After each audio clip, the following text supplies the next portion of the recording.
Okay, hello. I will share my screen.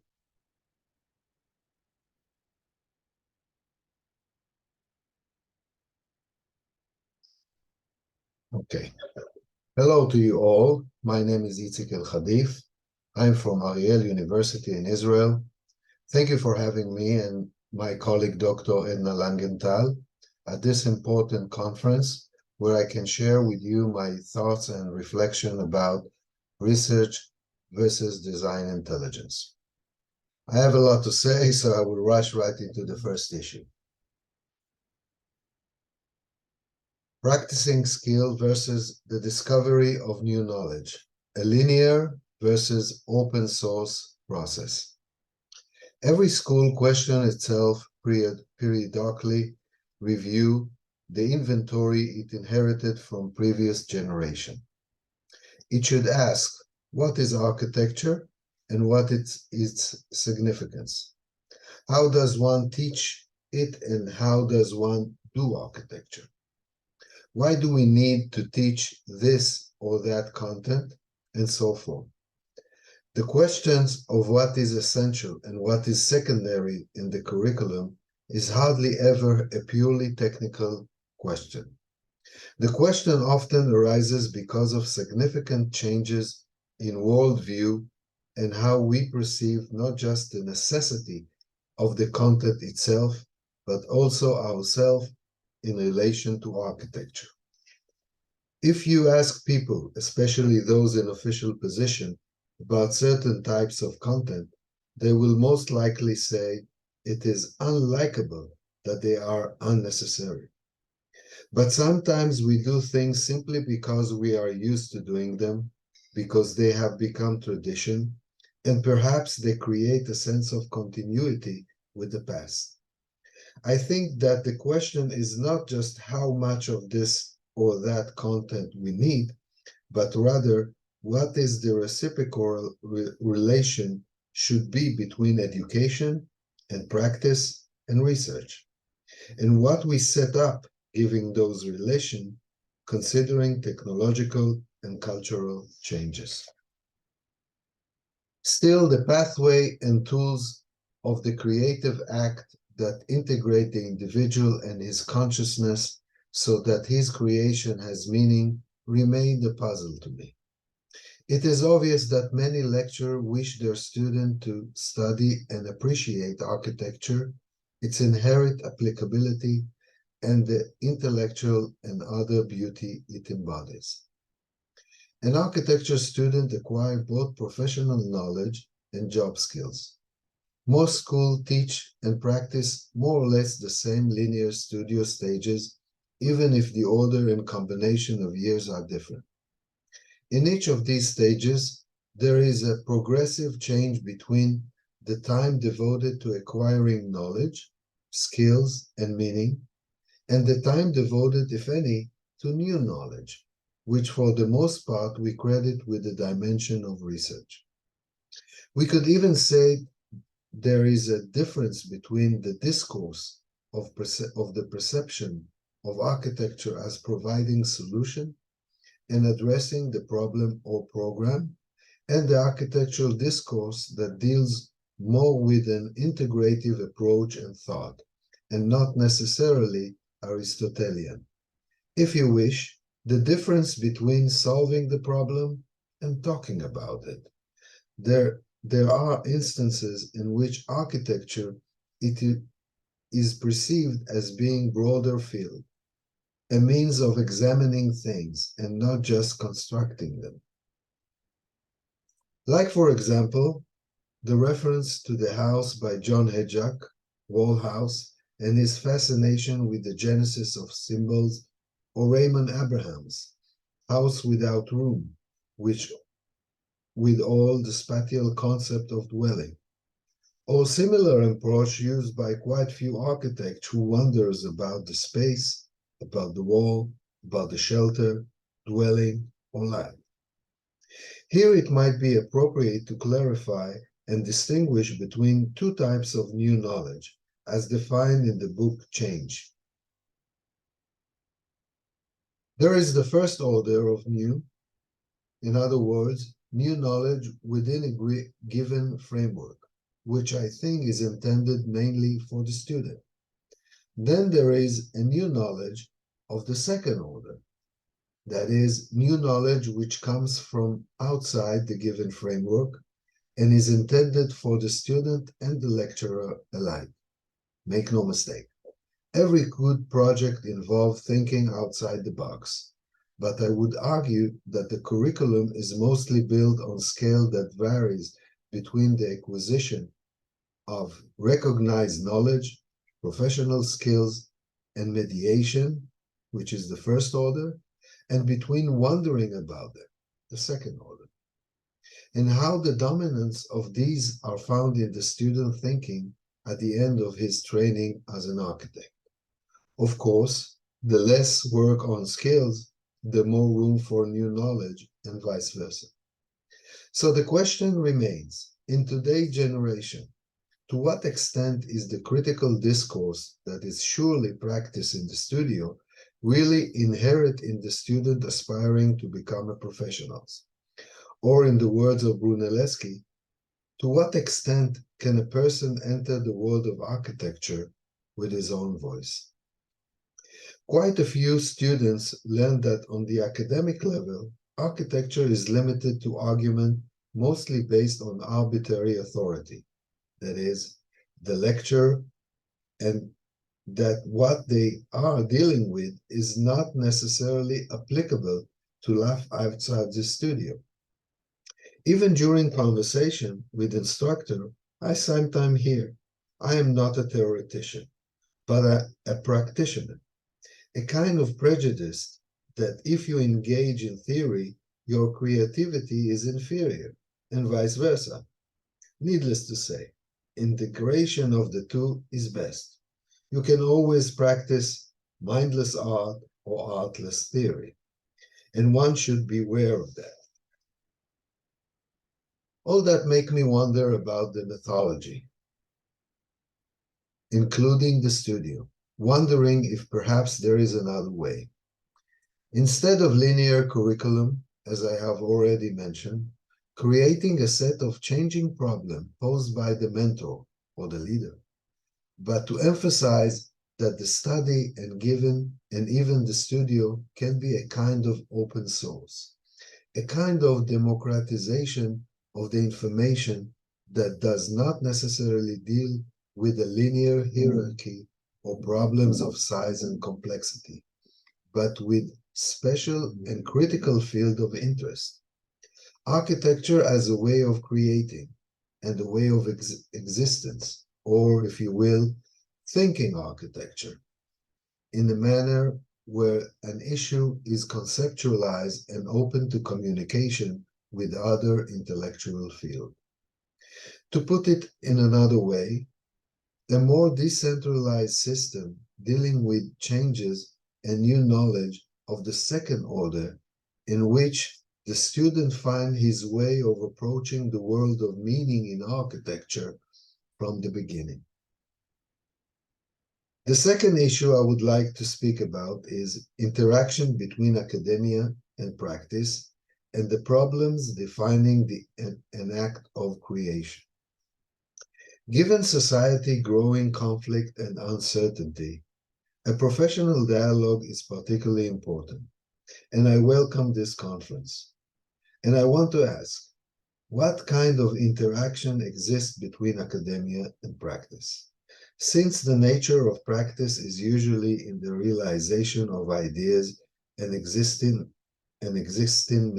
methodology, in my opinion, and despite the prevailing views, the academic role, beyond the training and imparting skills, is perhaps actually to undermine, to dare, and to propose approaches, concepts, and issue of the second order, even if they cannot be translated directly into deeds, but can raise the issue and support practice. The lacuna is that in this manner, part of the learning activity is not directly purposeful, somewhat related to the way that the global neoliberal society defines its priority.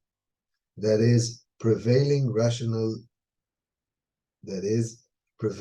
rationals leans towards the practical.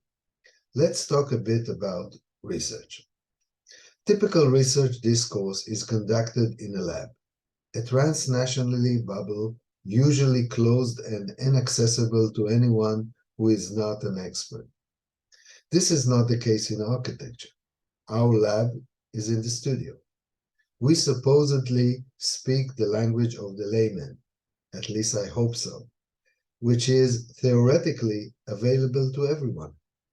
But more importantly, the role we presume to play is not just expressed in the revelation of new information, but in the creation of a discourse and a product of value for society as a whole. And this, given our dealing with the question about cultural and spatial baggage and about the picture of reality, which likely physically reflect changing cultural aspiration. I argue that the approach to architecture is equally as valid as the exact sciences. Even if architecture is moving slowly to where there seems to be a tiny bit of lack of purpose in the classic sense, such that ask not only how to create a place, but also how to create meaning, how to establish space and reality by means of ideas that cannot necessarily be detailed either by pure logic or by scientific rules. Unlike classical research, one of the characteristics of research about architecture is that it must accept a certain degree of subjectivity as the tool for measurement and critical analysis. Research in the creative area aims to examine things, to accumulate knowledge based on practice and on decision-making for every stage. Select both the tools and the content from infinite possibility and infinite components. Presentation of the selection at every stage and documentation of the processes and insight obtained and applied in the context of the act constitute, in my opinion, state-of-the-art research, something we are not consistent about. But I want to go back to the meaning of selection. Some argue that intuition can be used as the method of selection and recognition of wide and often unexpected range of models. For example, Raphael Monner, in his book Opposition, claimed that composition is the main mechanical tool for the basis of thinking and decision-making in spatial arena. Based on the increased recognition of the limitation of the methodological tools of our disposal, I believe we simultaneously produce a hybrid between positivist and interpretive worldview, intermediation between diagrams and intuition, or a sort of what I call learned intuition. The way we perform our work may be a decision-making process of which its priority is completely rational, as in the past, for example, the rationalists of Italy, or the extreme German functionalism, or even relatively recently, Joshua Romas from the OMA is in his description of the design process of building the library in Seattle, a process, so he declared, which was rational in the extreme, even bordering on the absurd, a kind of development process that has no clearly stamped leading creator, a kind of teamwork with editing process. It seems that this method, if pure, could more easily be characterized as a classical research methodology. But the creative work of the process can be more varied. This can be illustrated in the painting by Cézanne, Sainte-Victoire, versus The Field of Color by Jackson Pollock. The former paint the same subject repeatedly, or to be more specific, more than 80 times, to refine and test the methods, compared to the latter, who in one fell swoop completes a piece of work, a kind of automation of an act of creation. I want to speak a little bit more about the latter, because in the act of creation in general, and architecture creation in particular, there is always, to some extent, an intuitive dimension. Intuition can be conceptualized as the mental capacity for understanding reality, not just through the five senses. About the significance that can be attributed to this notion, one can learn from synonymous concepts such as the Holy Spirit, supreme enlightenment, the divine presence, etc. The intuitive aspect in question is not a whim in a simple sense.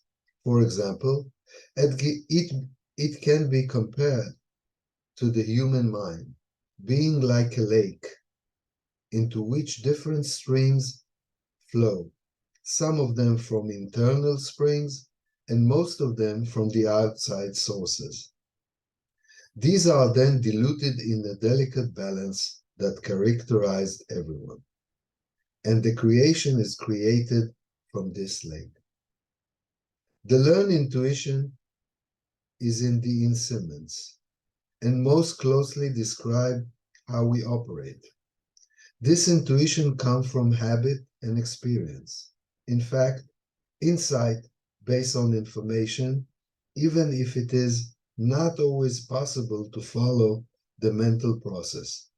As Pascal says, the heart has its reason, which reason knows not. Learned intuition is in the intermediate area of different worlds perception. Merleau-Ponty, in his book I and the Mind, tried to investigate these intermediate area at the border between the sensory and the intellectual, between the inside and the outside, between the subjective and the objective. That same uncanny place which is difficult to grasp with certainty. This intermediate space is a concrete field, Ponty claimed, but invisible to the eye, a place in which wonders occur, turning the world into something meaningful and substantial, where one should recognize that the occult is the integral part of the unconcealed, the visible of the invisible, if you will. Moreover, an architectural appearance includes several things simultaneously, where the boundaries of responsibility and the knowledge terrain merge one into another. It is similarly reminiscent of Stanislavski theater, The Method, where one does not play a character, but you are the character, and therefore the actor asks, what does the character want to be? Somewhat like Louis Kahn's questions, what does the brick want to be? Another example of this merging can have seen in the Parade of Picasso and Satie, a performance which is not a theater, not a painting, and not music, but rather a hybrid of them all. Similarly, architecture is a performance composed of many fields, and hence the difficulty in measuring coherently, and it can be associated with the phrase by Louis Kahn. A great building must begin with the unmeasurable, must go through measurable means when it is being designed, and in the end must be unmeasurable. To conclude, those are the main points I want of what has been said. Dealing with subject and problems of the second order from the outset. Open source, learning that is learning that is conducted and selected by the students. Architecture, architectural academia, a hybrid of simultaneous positivism and interpretation. Learned intuition, the act of creation. In my understanding, architecture research is the ability to engage in methodological reflection about the human world, rethinking the past and understanding the intuitive, intellectual, aesthetic, and social mechanism that activate us, which is the main benefit we can bring as research. And if I try to demonstrate this as a structural thought, I would say that the act and the core of the phenomenon happen between architectural thinking and teaching on one hand, and practice and research on the other. But this reciprocal relationship are even more complex and lie in the middle that can be translated as a three-dimensional, as loose rings, one inside the other. I think all this requires a change in the perception of the criteria for advancement in university. If they continue to reward only pure research, and preferably in other language, we may find ourselves in a place, as Frampton claims, where the more the theory wins, the more it loses the dialogue that is necessary and therefore also the ability to influence. Thank you very much for having me.